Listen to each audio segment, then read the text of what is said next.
अस्सलाम वालेकुम नाजरीन, मैं हूं आसिफ चक।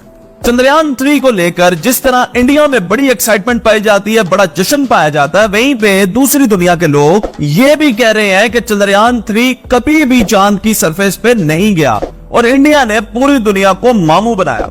तो मैं आपको चंद ऐसे पॉइंट है जो पॉइंट्स दुनिया में लोग डिस्कस कर रहे हैं, जिनकी बुनियाद पे ये साबित हो रहा है कि चंद्रयान 3 कभी भी चांद की सरफेस पर लैंड नहीं किया। उनको डिस्कस करते हैं और अपना भी तजिया आपके सामने रखता हूं कि क्या वाकई चंद्रयान 3 चांद पर गया है या नहीं गया। तो सबसे पहला पॉइंट जो डिस्कस हो रहा है वो ये है कि अगर चांद पर ग्रेविटी नहीं है तो चंद्रयान 3 के जो टायर हैं वो फिर मिट्टी के अंदर चांद की धंसे हुए क्यों हैं। तो बड़ा वैलिड पॉइंट है अगर आप इसको गौर करें। अगर ग्रेविटी नहीं है तो जो टायर्स हैं उनको मिट्टी के अंदर नहीं धंसना चाहिए। दूसरा और इससे भी बड़ा वैलिड पॉइंट ये है कि चंद्रयान 3 तो खुद चांद पर गया है और एक तस्वीर आपके सामने चंद्रयान 3 की वो आ गई है जिसके अंदर चंद्रयान 3 खड़ा है और सामने चांद है। तो चांद पर खड़े होते हुए कौन सा दूसरा चांद वहां पे मौजूद था?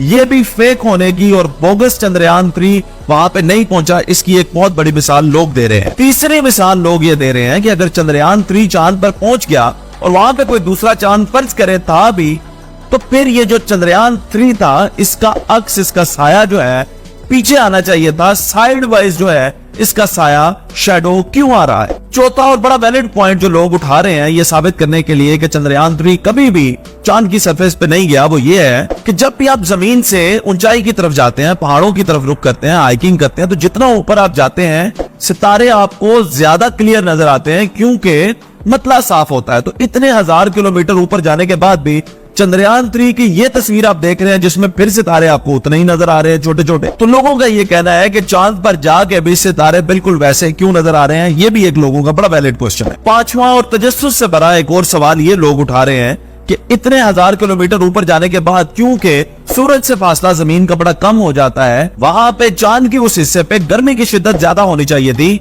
तो चंद्रयान 3 के रबड़ के टायर ब्रस्ट क्यों नहीं हुए और फिर जो झंडा था उसका कपड़ा जो है वो बर्न क्यों नहीं हुआ? चंद्रयान 3 के टायर सलामत कैसे थे? तो इन सब का मैं कलेक्टिवली आपको अगर आंसर करूं तो वो ये है कि ये सारे इमेजेस जो हैं वो आर्टिफिशियल इंटेलिजेंस से क्रिएट किए हुए इमेजेस हैं।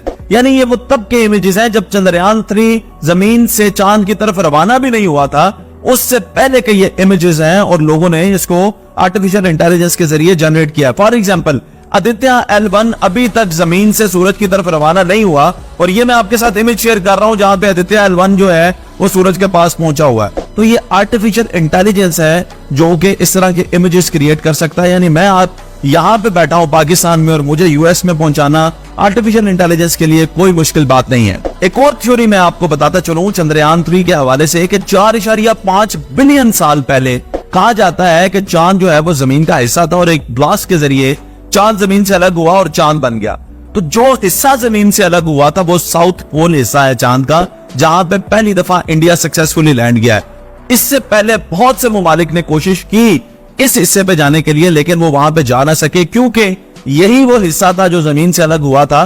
तो ये माना जाता है कि यहाँ पे पानी मौजूद होने के इम्कानात हैं और चंद्रयान 1 ने भी यही शवाहिद इकट्ठे किए थे कि उसे ये लगा था कि चांद के उस हिस्से पे पानी मौजूद है। एलॉन मस्क का भी इस हवाले से बड़ा दिलचस्प ट्वीट आया जब उन्होंने कहा कि हमारी एक मूवी इंटरस्टेलर का जो बजट था वो $165 मिलियन था और चंद्रयान 3 सिर्फ $75 मिलियन में चांद पर पहुंच गया। तो उसने इंडिया को शाबाश दी कि बहुत कम पैसों में चंद्रयान 3 जो है इस वक्त चांद पर मौजूद है। बताता चलूं आज से 50 साल पहले 1969 में नील आर्मस्ट्रॉन्ग जब चांद पर गए थे तो बिल्कुल इसी तरह के रूमर जो है पूरी दुनिया में फैलना शुरू हो गए थे कि कोई इंसान आज तक चांद पे ऐसा कोई इंसान नहीं है जिसने कदम रखा है। मैं आपको बताता चलूं तब ये कहा जा रहा था कि चांद पर तो हवा ही नहीं होती, तो ये झंडा लहरा कैसे रहा है? तो उसकी लॉजिक ये थी कि नील आर्मस्ट्रॉन्ग ने जो झंडा होता है उसमें जो रॉड इस्तेमाल किया जाता है वो वर्टिकली होता है और क्योंकि वहां पे ग्रेविटी नहीं थी तो उन्हें नील आर्मस्ट्रॉन्ग को ये डर था कि झंडा गिर जाएगा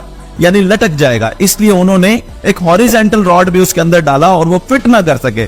जब फिट ना कर सके तो उसी दौरान वो मूवी बन गई और वो जो एक ऊपर से नीचे गिरने वाला झंडे के गिरते वक्त जो फ्लोटिंग एक मोमेंट था उसमें वो वीडियो बनी जिसकी वजह से लोगों ने कहा कि हवा तो है ही नहीं।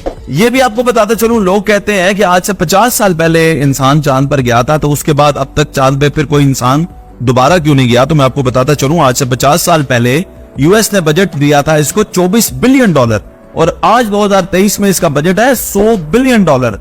इतने बड़े बजट की वजह से भी कोई इंसान जो है वो दोबारा चांद पर नहीं जा सका, लेकिन नासा अब तैयारी कर रहा है एक खातून को दोबारा चांद पर भेजने की। ये भी बताता चलूं कि नील आर्मस्ट्रांग ने 23 किलो मट्टी और चंद पत्थर भी जो है वहां से कलेक्ट किए थे और वो जमीन पर लेकर आए, जिससे रिसर्च हुआ और ये भी पता चला था कि ये इस दुनिया का मटेरियल नहीं है। इसलिए नील आर्मस्ट्रांग भी जो है वो चांद पर गए थे और इस वक्त जो है चंद्रयान 3 भी चांद पर मौजूद है। ये है कुछ फैक्ट फाइंडिंग जो मैंने आपके साथ शेयर की कि लोग जिस तरह से ये कह रहे हैं कि चंद्रयान 3 चांद पर नहीं पहुंचा, तो ये बिल्कुल एक गलत खबर है। चंद्रयान 3 वाकईतन चांद पर पहुंचा है और ये एक बहुत बड़ी दुनिया के लिए कामयाबी है।